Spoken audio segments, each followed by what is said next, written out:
essa é a primeira oportunidade que eu tenho de me dirigir a esse público do domingo à noite, em 2020. Sei que o ano já não está tão novo assim, já estamos chegando no final de janeiro, mas eu acho que ainda está em tempo de desejar que esse ano seja abençoado para todos nós. Para você, inclusive, que está chegando agora nessa fase de desacreditar das novidades, talvez você se deu conta de que 2020 não está sendo tão diferente de 2019. Talvez algumas coisas já desbotaram. Que o Senhor possa renovar a esperança no seu coração. Que Ele venha nos dar vigor, ânimo, para nós avançarmos nessa jornada e que o Senhor possa ser glorificado por meio de nós. Amém? Vamos refletir na palavra de Deus que está em Filipenses, no capítulo 4, a partir do versículo 1.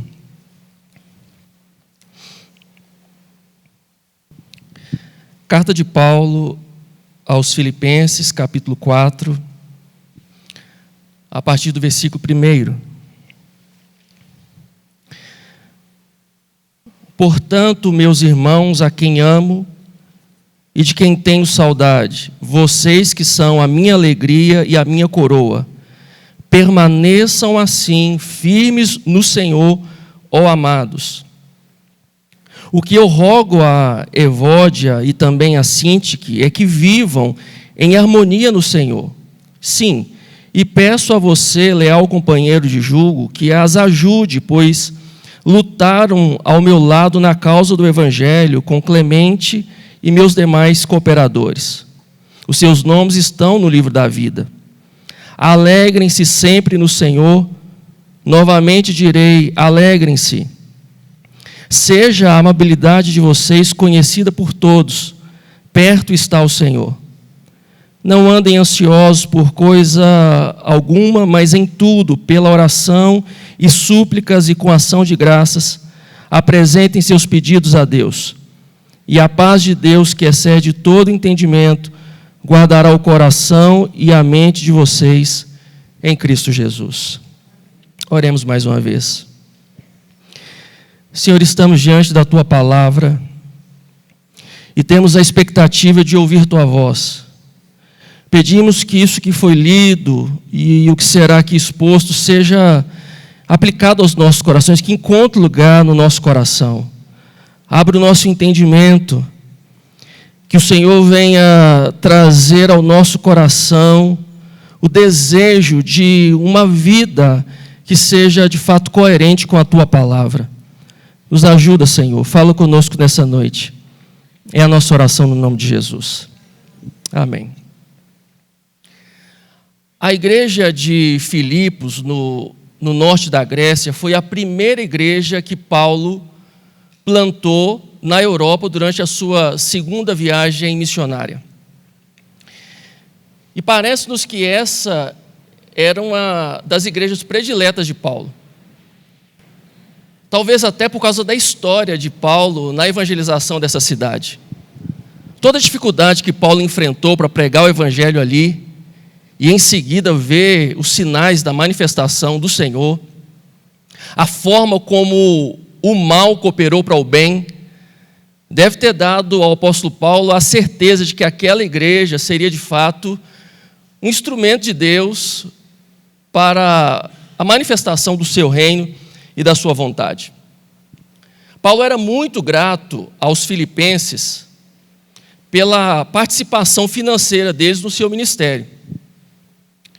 Inclusive, apesar da realidade de pobreza que eles enfrentavam, situação de extrema pobreza, eles foram fiéis, foram generosos e constantes nessa participação financeira. O propósito dessa carta, dessa epístola, é exatamente porque Paulo queria agradecê-los pelos donativos que tinham sido enviados por meio de Epafrodito, e ele queria também incentivá-los no progresso da fé, da vida cristã. Queria encorajá-los a continuar sendo desenvolvidos. Essa era uma igreja fiel. Era uma igreja comprometida, mas com certeza não era uma igreja perfeita. Essa era uma igreja que com certeza podia ainda ser aperfeiçoada, podia ser trabalhada. O próprio apóstolo Paulo, em Filipenses, falando a respeito de si, ele fala: eu não considero que eu já cheguei lá, mas eu prossigo para o alvo.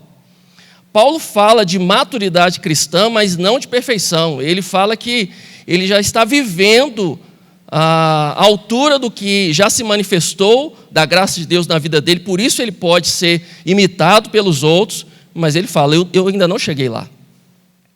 E só quem tem consciência de que ainda não chegou lá é que prossegue para o alvo.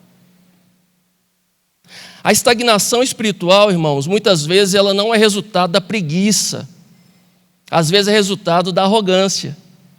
Quando a gente acha que já chegou lá, a gente relaxa e não se empenha em crescer, em experimentar mais daquilo que Deus pode fazer nas nossas vidas. Paulo está encorajando aqui esses cristãos a prosseguirem. Nós também precisamos prosseguir. Amém? Nós ainda não chegamos lá.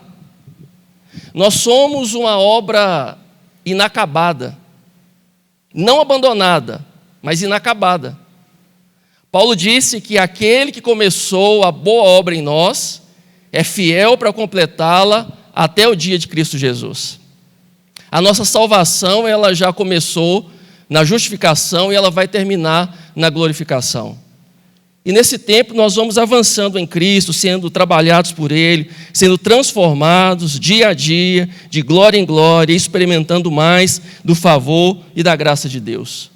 Vejam aqui novamente o versículo 1 desse capítulo 4. Portanto, meus irmãos, a quem amo e de quem tenho saudade, vocês que são a minha alegria e a minha coroa, permaneçam assim, firmes no Senhor, ó amados. Portanto, consequentemente, por isso, dessa forma, esse versículo 1 tanto serve como uma conclusão do capítulo 3, como também a introdução de novas ideias que Paulo vai apresentar nos próximos versículos, que são um incentivo para o progresso, um incentivo para a continuidade da jornada e da vida cristã. E ele traz conselhos aqui bem práticos, mas essenciais para aqueles que estão nessa jornada da maturidade da fé. Veja só o que ele apresenta aqui. Ele fala de harmonia no que diz respeito aos relacionamentos pessoais na comunidade de fé. Inclusive, a discórdia que aconteceu entre as irmãs que faziam parte daquela igreja, Evódia e Sintique, nos traz algumas lições importantes sobre isso. A gente não deve supervalorizar os problemas relacionais, mas a gente também não deve ser indiferentes a eles. É interessante pensar que Paulo aqui nesse conselho mostra que apesar de todas as diferenças, nós somos muito diferentes uns dos outros, ainda assim os nossos pensamentos podem convergir em Cristo. Nós podemos viver essa harmonia porque estamos ligados em Cristo. Talvez a gente possa pensar também que a liderança cristã, sempre que possível, ela deve cumprir esse papel conciliador também entre as pessoas. Essas irmãs aqui dessa igreja, elas tinham trabalhado pelo Evangelho. Isso nos faz pensar que pessoas às vezes envolvidas, dedicadas, pessoas que estão de fato com a mão na massa, podem enfrentar também situações como essa, de desentendimento. Acho até que é mais provável que isso aconteça com essas pessoas, porque estão mais próximas, o risco maior de atrito. Quem não coloca a mão na massa, às vezes não está próximo do outro o suficiente para correr o risco de alguém pisar no seu calo, ou dele pisar no calo de alguém. Então nós não devemos abandonar, nós não podemos descartar as pessoas por enfrentarem dificuldades assim. Temos que ajudá-las a superar essas barreiras dos relacionamentos, porque são preciosas para Deus, no seu reino, para o cumprimento da sua vontade. Paulo fala aqui também sobre alegria no Senhor. E o convite é para se alegrar, para se regozijar. Alegrai-vos no Senhor. A palavra, o termo alegria, alegrar-se e outros sinônimos aqui, aparece pelo menos 16 vezes nessa carta, que é bem curtinha. E o irônico é que Paulo, que está falando sobre alegria, ele estava acorrentado, sofrendo ameaças de morte, A condição de Paulo talvez não seria favorável para que ele pensasse e falasse sobre alegria. Mas apesar da perseguição, ele está encorajando os cristãos que estavam livres a viver, experimentar dessa alegria. A alegria é um aspecto do fruto do Espírito. Sim? Portanto, a ideia é que viver uma vida alegre é uma qualidade espiritual.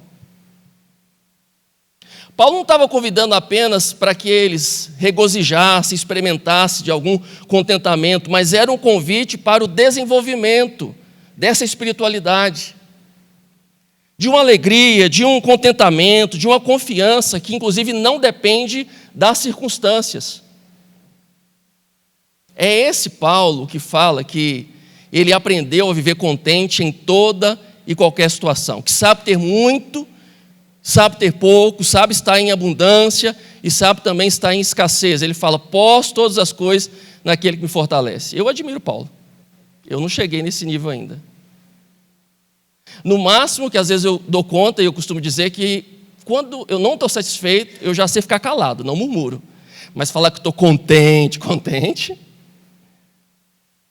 Mas Paulo entendia que essa experiência na vida no Espírito, a vida guiada pelo Espírito, nos permite caminhar, não considerando só circunstâncias para definir o nosso grau de satisfação. Tem uma canção antiga, inclusive, que diz isso, né? Que essa paz que sinto em minha alma não é porque tudo me vai bem. Essa paz que eu sinto em minha alma é porque eu louvo, amo, sirvo ao Senhor e eu não olho as circunstâncias, eu olho o seu amor. Se alegre. Não estou dizendo para você desconsiderar a situação, a circunstância, o problema. Não estou dizendo para fazer de conta que tudo está bem, mas o convite é para se regozijar, para se alegrar. E isso é possível porque nós nascemos de novo, o Espírito Santo de Deus habita em nós e nós estamos vivendo essa vida em Cristo. Paulo fala sobre amabilidade, e isso é esperado no verdadeiro discípulo. Amabilidade, moderação, e sem dúvida alguma, essa será uma excelente propaganda, um excelente testemunho da fé cristã. E a afirmação que Paulo faz aqui também, nesses versículos iniciais, ele diz, perto está o Senhor. A segunda vinda de Cristo está confirmada na agenda de Deus. E esse advento nos motiva a fazer esse percurso, esse caminho, nessa motivação e no compromisso de nos alegrarmos, de nos firmarmos nele e manifestarmos a sua vontade pela garantia de que ele vai voltar. O Senhor está perto. E nós confiamos nessa verdade.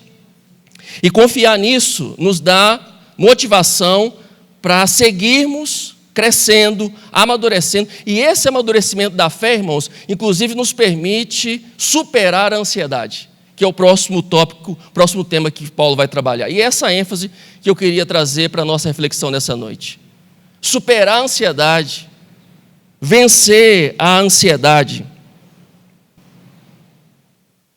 Todos nós, em algum momento da vida, em alguma medida, já enfrentamos e vamos enfrentar algum momento de ansiedade. Paulo argumenta aqui, e ele diz, não andem ansiosos por coisa alguma. O conselho dele e o argumento que ele traz tem a ver com o fato de que não estamos isentos de enfrentar situações difíceis, mas essa ansiedade que pode surgir na vida cotidiana, ela não deve nos dominar. Nós não podemos ser dominados por essa situação. Mas esse conselho de Paulo, ele só reafirma aquilo que Jesus mesmo já tinha dito, que está registrado em Mateus capítulo 6, não andem ansiosos pela vida. Existem muitas traduções possíveis, mas o termo que Jesus usou e que Paulo usou, do grego, merinal, tem a ideia objetiva de preocupação, ansiedade, inquietação, a ideia de estar preocupado e manter-se preocupado, manter-se inquieto. Alguém poderia dizer que a ansiedade, de alguma forma, ela não é tão prejudicial, talvez seja inofensiva, que a ansiedade, um pouquinho dela até não faz mal para ninguém. Mas Jesus diz que quando nós vivemos uma vida ansiosa, o que pode nos acontecer é exatamente não percebermos o cuidado divino, a provisão divina, nos assemelhando inclusive aos pagãos, aos incrédulos que não creem em Deus e que correm atrás da sua provisão sem reconhecer o reino de Deus. É um prejuízo. A ansiedade pode nos fazer não perceber que Deus está presente nas circunstâncias. Pode não nos permitir entender o amor, a misericórdia e o favor de Deus. A ansiedade, ela não nos acrescenta nada. Jesus disse isso, que a preocupação ela é inútil. A preocupação, o ocupar-se antecipadamente, sofrer por antecipação, não nos acrescenta nada, não muda a circunstância. É inútil. Com a preocupação, nós não vamos conseguir acrescentar uma hora sequer à nossa vida, à nossa existência. A preocupação é um peso morto, é algo inútil. Eu me lembro da história de um homem que fazia uma viagem e ele caminhava numa estrada, carregando a sua bagagem pesada, e a estrada era longa, o sol escaldante. E aquele homem indo pelo caminho, passando por ali, veio um homem na carroça, puxado pelo seu cavalo, e esse carroceiro parou ao lado do viajante, do caminhante, e ofereceu carona. E ele, feliz, rapidamente subiu na carroça, e eles seguiram, foram à frente. Lá pelas tantas, o carroceiro olhou para o lado e viu que o viajante, o companheiro dele, o que estava caminhando a pé e agora era o seu companheiro de viagem, estava ali assentado, mas ele continuava carregando nas costas a mochila pesada e sobre os ombros, sobre o colo, as suas sacolas. O carroceiro então disse para ele: amigo, fique à vontade, pode deixar aí a sua mochila, a sua sacola. E ele diz: não, eu não quero incomodar, o senhor já fez muito em me dar essa carona, pode deixar que a mochila e a sacola eu levo. Não faria diferença para o animal e nem para o carroceiro. Bastava aquele homem tirar aquele peso das costas.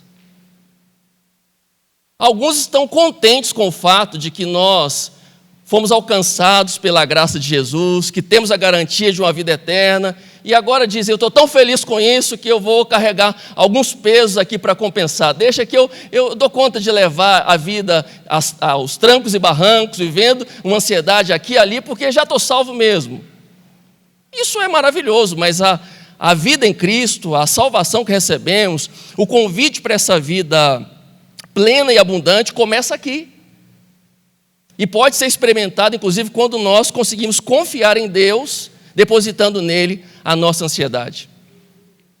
Eu sei que eu quebrei algumas regras da homilética, principalmente a regra que orienta que o pregador não deve usar roupa, um acessório ou um tecido que chame a atenção e desvie o foco da pregação, que é o essencial. Mas eu quis correr esse risco, exatamente para ajudá-los a visualizar o quanto que a ansiedade ela é inútil. O quanto que a ansiedade ela é desnecessária e inconveniente. É um peso morto. É estranho, né? É algo que a gente carrega para onde vamos, nos pesa, mas achamos que damos conta de carregar. O convite da palavra para nós é para nós depositarmos em Deus, colocarmos no Senhor a nossa confiança e deixarmos a ansiedade. É o convite para nós. O termo que Paulo usou aqui pode se referir tanto a uma ansiedade desnecessária, injustificável, como uma ansiedade legítima. Porque algumas situações que a gente enfrenta nos deixa mesmo apreensivos. Qualquer um que tem o mínimo de razão, que tem o pé no chão, ao ver a situação, vai medir, vai avaliar as possibilidades e às vezes vai experimentar dessa apreensão. Mas parece que Paulo aqui não faz nenhuma diferenciação em relação ao fato de ser uma ansiedade legítima ou desnecessária. Porque quando ele usa a expressão, não andeis ansiosos por coisa alguma, parece que ele está englobando aqui todo tipo de ansiedade. Legítima ou não, necessária ou não. Paulo está dizendo que a respeito da nossa vida, nós não devemos andar ansiosos por coisa alguma. E o que é coisa alguma, irmãos? É nada. Então, o que seria justificar para a gente viver uma vida inquieta? Nada. Nada justifica a inquietude do nosso coração. Nenhuma circunstância, nenhum problema, seja ele grande ou pequeno. E não estou dizendo que seremos indiferentes às circunstâncias da vida, mas a nossa confiança em Deus pode nos fazer experimentar disso. Agora, como, Paulo? Porque eu acho que Paulo, quando considerou isso aqui, ele não estava pensando em nós do século 21, onde as pessoas são ansiosas por natureza. E eu não estou pregando só para vocês não, tá? Eu estou pregando para mim também.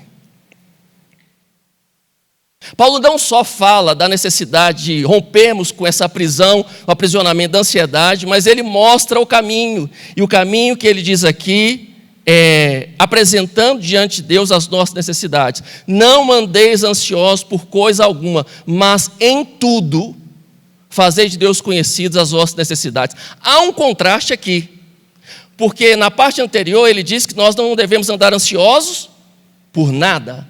E agora nós devemos fazer conhecidos de Deus tudo. Quando nós falamos sobre a experiência de vencer a ansiedade por meio da oração, essa ideia então de nós apresentarmos diante do Senhor qualquer tipo de sofrimento, de angústia, de preocupação. Se temos muitas aflições, a gente tem que orar muito. Não estejam ansiosos por nada, mas em tudo, em toda circunstância, a respeito de todas as situações, fale com Deus, apresente essa situação para Deus. Tem um jargão evangélico que acho que a maior parte de nós já ouviu. Muita oração, muito poder. Pouca oração, pouco poder. Nenhuma oração, nenhum poder. Não é a questão aqui da quantidade de oração, mas é a ideia de vivermos uma vida de total dependência, de confiança, de intimidade com Deus, onde nós vamos de fato partilhar com Ele todas as coisas. O que será que gera normalmente ansiedade no coração das pessoas? Os grandes problemas? Os pequenos problemas?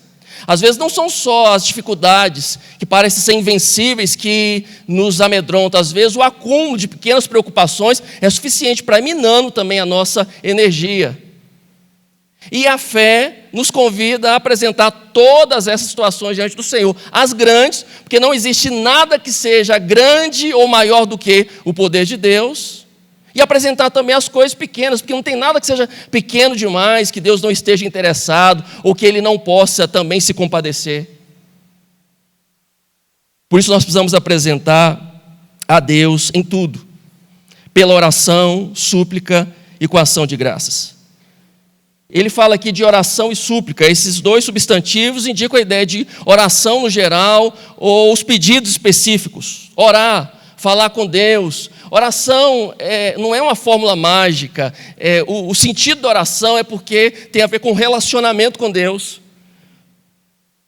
É um reconhecimento da nossa dependência a Deus. É o nosso desejo de caminhar com Ele, dirigidos pela sua vontade. Orando, suplicando. A súplica é esse pedido, é o rogo, é implorar.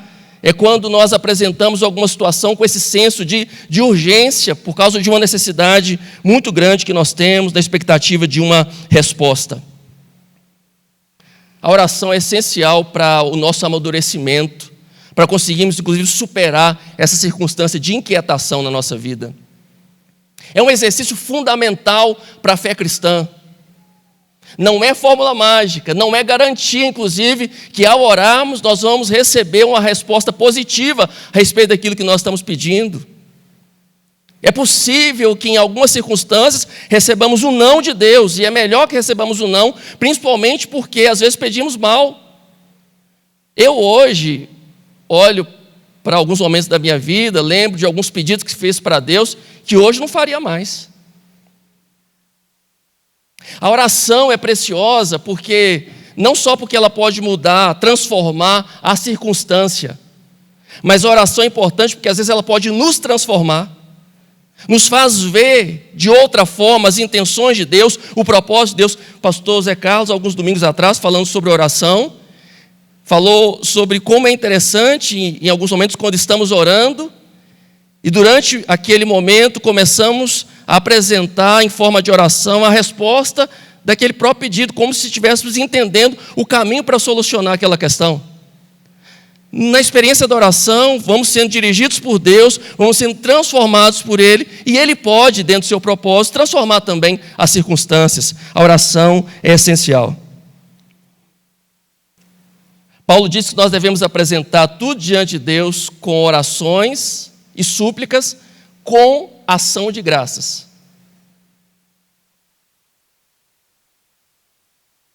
E essa proposta de Paulo é bem pedagógica e funcional, porque não apenas pedir, mas agradecer, até porque quem não é grato não deveria pedir, quem não consegue reconhecer a bondade de Deus, não confiaria nem mesmo em pedir mais um favor dele.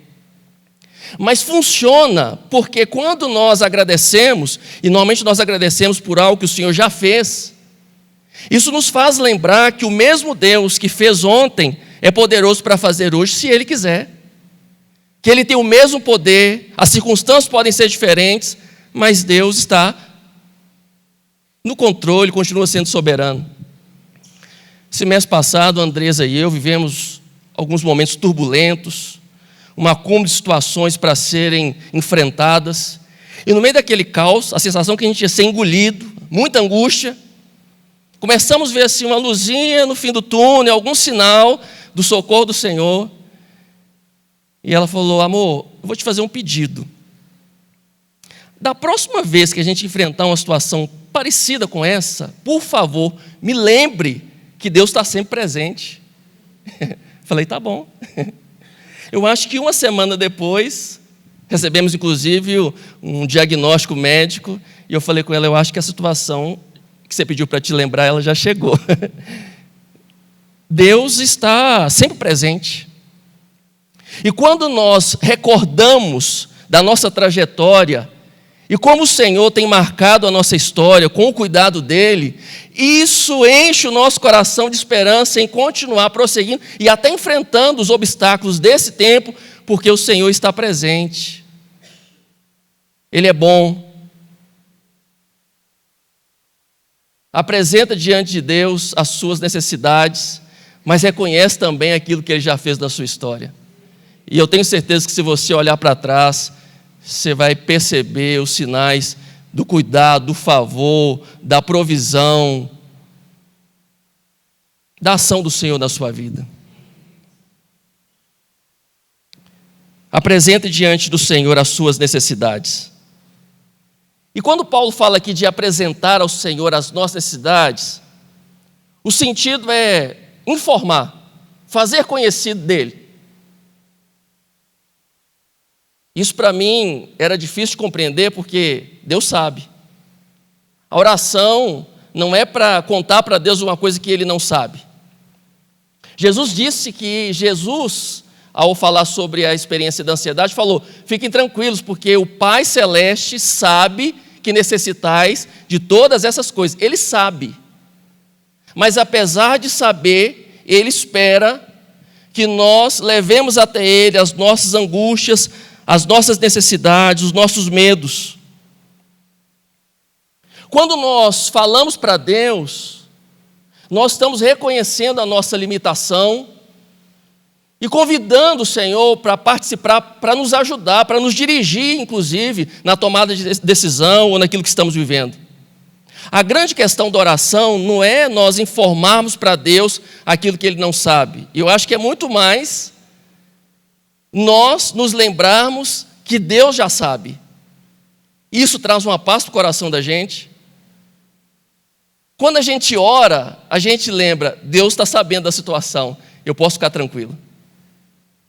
Volto a dizer, não significa que Ele vai fazer como a gente espera, mas Ele sabe, Ele é bom, e Ele só não realizará se não for melhor para a nossa vida, porque Ele pode fazer. E o nosso coração descansa nessa verdade, nessa realidade. Não andeis ansiosos por coisa alguma, mas em tudo, fazei de Deus conhecidas as vossas necessidades.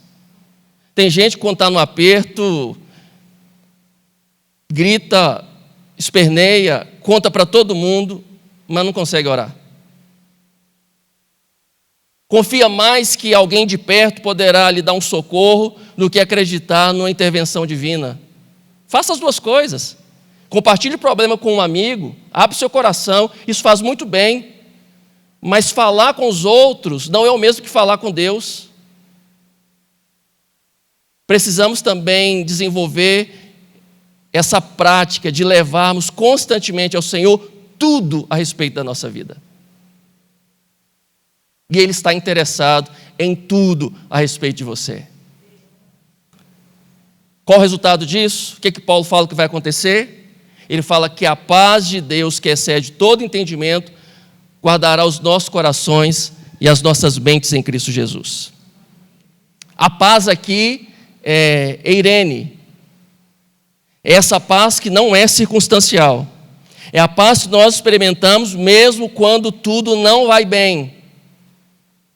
Depois da morte de Jesus, os discípulos tinham ficado amedrontados, estavam inseguros, com medo inclusive de serem perseguidos, assim como o mestre tinha sido perseguido. E eles estavam amedrontados com as portas fechadas. Jesus, depois da ressurreição, se põe no meio deles e diz aos discípulos: paz seja convosco. Do lado de fora havia perigo. A circunstância ao redor não era favorável, mas eles podiam ter paz. O que sustenta a nossa paz é exatamente o fato de que nós estamos em Cristo, que os nossos pecados foram perdoados. Tendo, pois, sido reconciliados com Deus, tendo, pois, sido reconciliados pela fé, tendo, pois, os nossos pecados perdoados, nós temos paz para com Deus. Experimentamos dessa paz por causa da nossa vida em Cristo. E essa paz não depende da circunstância. A paz que excede, inclusive, todo entendimento, uma paz que não é lógica, uma paz que não pode ser alcançada só pelo esforço humano, e uma paz, inclusive, que excede todo entendimento, que às vezes não faz nenhum sentido a paz que a gente experimenta. Estamos enfrentando o problema, estamos no meio do caos, estamos no olho do furacão, estamos no barco que está no meio da tempestade. E nós oramos. E ao terminarmos de orar, a gente entende que nada mudou. Que a circunstância permanece a mesma, mas a gente pode experimentar de uma paz que excede todo entendimento. É uma paz que está confiada em quem Deus é, no seu propósito e naquilo que nós podemos, então, experimentar dele nessa jornada. E a paz de Deus, que excede todo entendimento, vai guardar o coração e a mente de vocês em Cristo Jesus. Vai proteger. Essa paz vai nos cercar. Essa paz vai nos envolver, vai montar guarda. Porque quando nós estamos enfrentando dias difíceis, a nossa mente é atacada, o coração é atacado. Paulo está dizendo aqui que a paz do Senhor, que excede todo entendimento, vai guardar o nosso coração. E não está falando do coração literal, o órgão, apesar de que o nosso coração sofre também com ansiedade. Mas Paulo está falando do homem interior. O nosso homem interior muitas vezes é atacado, se abate no momento de sofrimento, no momento de adversidade, no momento de angústia. Todo o nosso ser às vezes se desestrutura. Davi fala sobre essa sua experiência no Salmo 55, ele diz: escuta a minha oração, ó Deus, Não ignores a minha súplica, ouve-me e responde-me. Os meus pensamentos me perturbam, ele diz. E eu estou atordoado diante do barulho do inimigo, diante da gritaria dos ímpios, pois eles aumentam o meu sofrimento. Ele fala: o meu coração está acelerado, os pavores de morte me assaltam, temor e tremor me dominam, o medo tomou conta de mim. Sintomas típicos da ansiedade. E aí nesse mesmo salmo, à frente, Davi vai dizer: entregue suas preocupações ao Senhor, e Ele o susterá. Jamais permitirá que o justo venha a cair. Quando nós confiamos em Deus, poderemos experimentar dessa paz que excede todo entendimento, que vai guardar o nosso coração e a nossa mente, que vai colocar as coisas em ordem, que vai nos proteger, que vai nos ajudar, inclusive, a ter lucidez e ter condições para fazer as escolhas certas, porque a oração não nos isentará da responsabilidade de tomarmos as decisões certas, de fazermos aquilo que compete a nós, mas sem o peso da ansiedade, a gente consegue fazer melhor. Sem o peso da ansiedade, a gente faz as escolhas mais acertadas. Sem o peso da ansiedade, a gente consegue enfrentar mais a situação, porque as nossas energias não estarão sendo minadas e drenadas por aquele medo, por aquela preocupação, porque já teremos deixado isso diante do Senhor. A paz de Deus pode guardar o seu coração e a sua mente. Se a sua mente está perturbada, porque a ideia da ansiedade, inclusive em algumas línguas, o equivalente para preocupação são expressões que trazem esse sentido do ataque à mente. É a ideia, por exemplo, de ser morto pela própria mente. É o sofrimento por estar pensando. Não é isso que a gente experimenta? A gente sofre só de pensar na possibilidade de alguma coisa acontecer. Quando nós depositamos em Deus a nossa esperança e confiança, Ele guardará a nossa mente e o nosso coração, para que possamos pensar o que é justo, o que é reto, o que é bom, e possamos viver dentro da sua vontade. Confie em Deus. Eu me lembro que alguns anos atrás eu tinha lido um comentário sobre o Salmo 125, sobre essa confiança, e tentei até encontrar esse comentário de novo para falar com mais propriedade, mas confesso que não encontrei. Mas é algo que dizia mais ou menos assim, que a expressão ali, confiar, tinha a mesma origem de uma outra expressão usada pelos antigos, que era rolar a carga. Expressão usada pelos viajantes. Porque quando eles se preparavam para uma longa viagem, o que eles faziam? Pegavam a bagagem e eles colocavam essa bagagem no lombo do animal. Eles rolavam a carga sobre o animal. Por entender que o caminho era longo e eles não tinham condições de levar toda a bagagem, eles precisavam de alguém que fosse mais forte. O animal dava conta de levar. E a ideia, então, que confiar em Deus é esse equivalente de rolar a carga. É colocar diante do Senhor. Como Pedro nos encoraja, lançando sobre Ele a nossa ansiedade, porque Ele tem cuidado de nós. Lançar sobre o Senhor a nossa ansiedade, irmãos, é pegar a ansiedade e colocá-la diante de Deus, mas tem o sentido de deixar a ansiedade lá. Porque é comum, às vezes, nós levarmos algo para Deus, mas em algum momento acharmos que Deus não deu atenção devida, que Ele está ocupado demais com outros problemas, ou que nos surgiu uma ideia que pode nos dar condições de resolver aquilo e a gente toma de novo a preocupação. Não estou dizendo que não esteja conosco a responsabilidade, muitas vezes da ação, mas a preocupação, o peso, nós podemos compartilhá-lo com o Senhor, deixar diante dEle, porque Ele é mais forte que nós. Deixando sobre Ele, depositando no Senhor, lançando sobre Ele toda a nossa ansiedade. Esse é o desafio para nós nessa noite. Eu queria te desafiar a isso. Mas eu não queria te desafiar apenas a confiar ao Senhor os seus problemas. Quero te desafiar a confiar ao Senhor a sua vida, o seu destino eterno. Faz sentido para você que, se você confiar em Deus a sua vida, acreditar que Ele é Senhor, acreditar que Ele tem um propósito para a sua vida eterna, vai ficar muito mais fácil para você confiar a Ele as outras coisas, as questões menores, as circunstâncias da vida.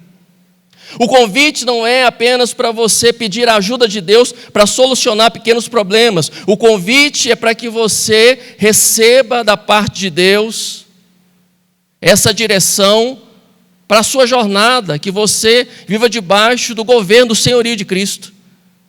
Confie ao Senhor a sua vida e confie ao Senhor também os seus problemas, as circunstâncias. Vamos exercitar isso? Vamos fazer isso agora? Talvez você está gozando de um momento muito tranquilo da sua vida, não tem preocupação ou ansiedade alguma.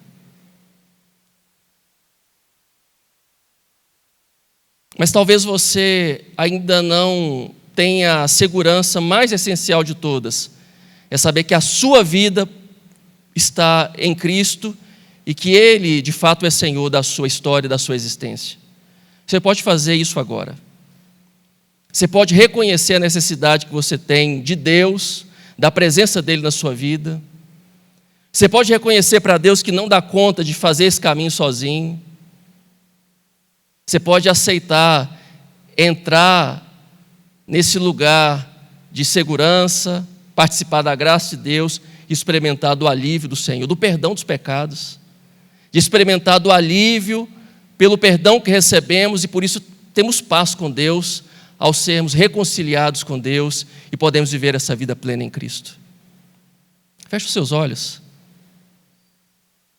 Enquanto o pessoal da música vai se dirigir para a gente fazer um encerramento aqui, eu queria te dar a oportunidade para confiar em Deus, exercitar a sua confiança no Senhor. Ele está interessado naquilo que você está vivendo. Talvez a sua mente está ficando perturbada. Às vezes a nossa razão, ela é a nossa maior inimiga, porque ela diz assim, não vai dar certo, não é provável, não tem jeito. Quando confiamos em Deus, Ele traz paz ao nosso espírito, aquieta a tempestade no nosso coração e nos faz ver possibilidade que às vezes a gente não está conseguindo enxergar com a nossa própria razão. Deus está interessado, conte para Ele agora. Nenhum de nós podemos ter garantia de que a situação que estamos vivendo será resolvida hoje, mesmo que a gente queira muito. Mas nós podemos experimentar hoje da paz que excede todo entendimento. Nós podemos experimentar de paz em Deus. Deus quer que você experimente disso. Deus tem isso para você. Deus tem isso para nós. Lance sobre Ele agora, com seus olhos fechados, para que você possa pensar na sua condição, na circunstância que você está. Suplique a Deus. Rogue ao Senhor. Se tem alguma coisa que te parece muito urgente, fale com Ele, Senhor, isso para mim parece uma situação agora que eu não consigo nem mais esperar, nenhum tempo, eu não consigo talvez seguir mais, porque cheguei no meu limite. Conte para Deus, apresente a Ele o seu coração e experimente do cuidado, da paz que Ele pode manifestar sobre você. Deus poderoso, o Senhor é muito maior do que as nossas circunstâncias. Muitas vezes nós carregamos fardos pesadíssimos. Tem coisas na nossa família, talvez na nossa vida profissional, que estão fora do nosso controle, e como isso nos inquieta. Às vezes, Senhor, nós ficamos ansiosos pelo fato de não termos a resposta para tudo e o controle para tudo, mas isso faz parte dessa nossa condição humana. Mas nós nos achegamos ao Senhor neste momento e queremos exercitar a nossa fé e a nossa confiança, colocando diante do Senhor e diante do teu altar as nossas preocupações, os nossos medos. Mas mais do que isso, queremos também confiar ao Senhor a nossa vida. Acreditamos na tua bondade, na tua misericórdia, e por isso queremos ser dirigidos por ti, viver debaixo do teu governo, do teu senhorio e viver a tua vontade. Eu peço pelos meus irmãos e as minhas irmãs que estão aqui nessa noite, que nenhum de nós voltemos para casa carregando as nossas bagagens, os nossos pesos, as mochilas pesadas, mas possamos colocá-las diante de ti. Ajuda-nos, Senhor. Dá-nos sanidade. Guarda o nosso físico, guarda o nosso intelecto, guarda as nossas emoções. Que a paz do Senhor venha guardar a nossa mente e o nosso coração. Permita-nos experimentar dessa paz que não é circunstancial e dessa paz que excede todo entendimento. Confiamos em ti e queremos nos regozijar no Senhor nessa noite. É a nossa oração no nome de Jesus. Amém. Se alegre em Cristo. Se regozije nele.